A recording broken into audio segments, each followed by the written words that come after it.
स्वर्गीय रामरस महाविद्यालय सिंहपुर चौचौरा गोरखपुर में स्वामी विवेकानंद युवा शक्तिकरण स्मार्टफोन वितरण कार्यक्रम का आयोजन महाविद्यालय के प्रबंधक गिरीश राज त्रिपाठी की अध्यक्षता में किया गया।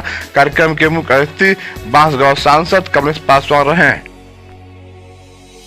आज जो है 11 मार्च को 2024 को स्मार्ट फोन राज्य स्तर की योजना के माध्यम से स्वर्गीय रामरस महाविद्यालय में बच्चों को मोबाइल वितरण किया गया, जिसमें BA, BCom, B.Ed के छात्र छात्राएँ थे।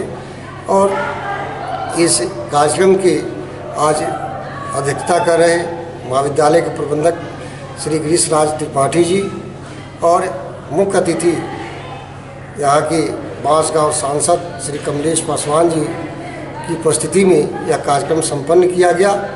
और बच्चों को तकनीकी के रूप में शिक्षित करने के लिए यह सरकार की योजना जो निरंतर चल रही है, इसके चौथे फेज में आज यह मोबाइल का वितरण किया गया।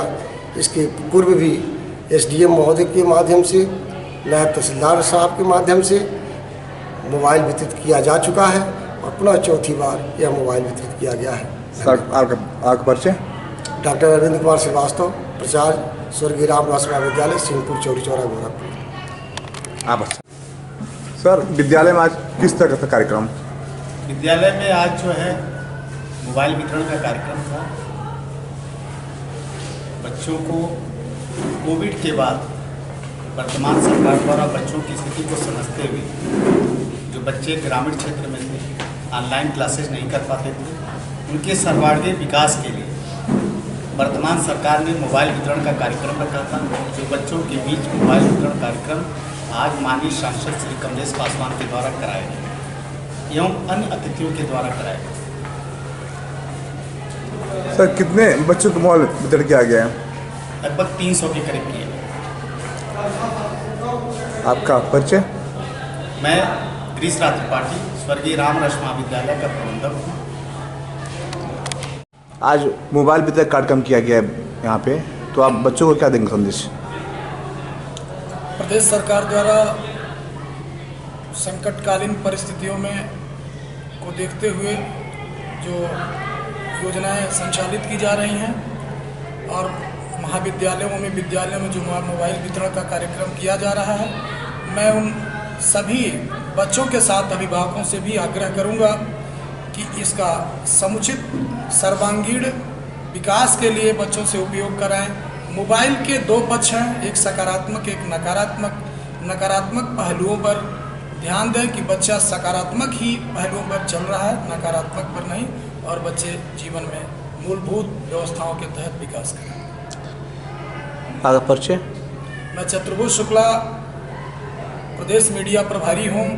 विद्यालय के मीडिया प्रभार की व्यवस्था को देखता हूँ। मोबाइल वितरण जो कार्यक्रम है, सरकार की नीतियों पर क्या कहेंगे?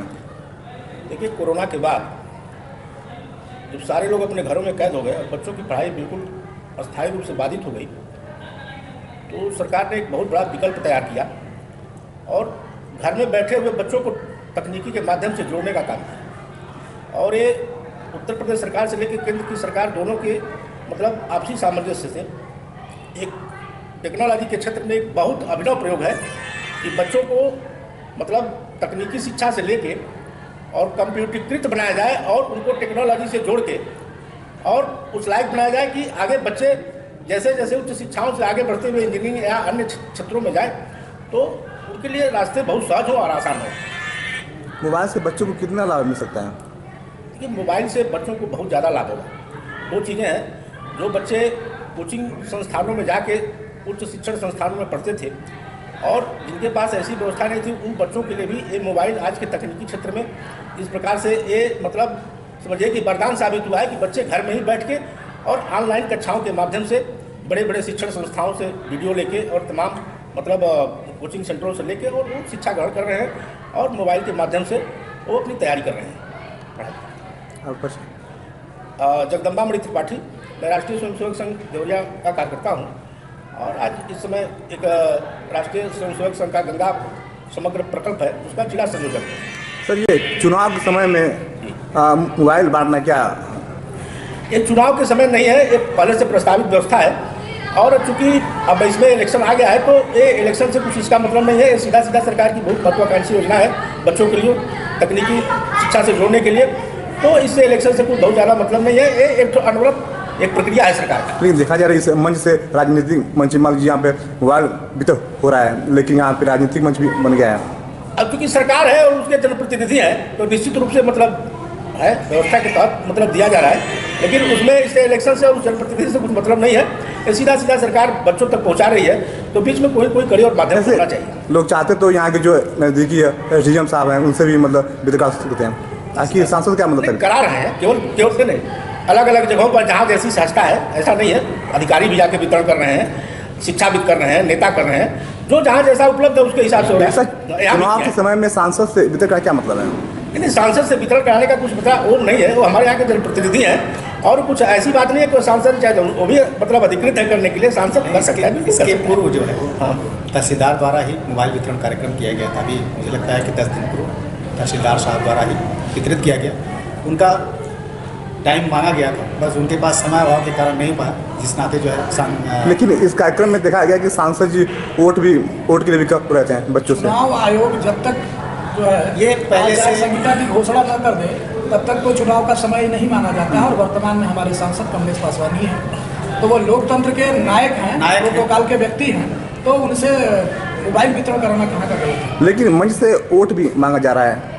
उन्होंने जो भी कहा है वोट मांगने के लिए उन्होंने ये कहा कि है वयस्क मताधिकार का प्रयोग कितने लोग वयस्क हो चुके हैं और अपना फर्स्ट टाइम वोटर का जो है अपना आवेदन कर चुके हैं नहीं या नामित हुए हैं नहीं, उन्होंने इस बात को कहा। एक मंगलवार ने कहा कि इस बार ये सांसद बनते हैं तो ये मंत्री भी बनेंगे। ये तो सरकार की व्यवस्था है। नहीं, इस मंच से कहा गया है। ये मन से नहीं कहा, दलगत राजनीति के जो व्यक्ति होते हैं वो अपने हमेशा ठीक है, वो अपने विचार है, उसमें कोई ऐसा बड़ा महाविद्यालय परिवार में इसे लेना देना नहीं है। महाविद्यालय परिवार जो शासन की नीतियाँ हैं मोबाइल वितरण का कार्यक्रम उसके तहत और अपनी बात रखने की स्वतंत्रता सबको है, तो अब कौन क्या कहता है वो उसका व्यक्तिगत विषय है। धन्यवाद।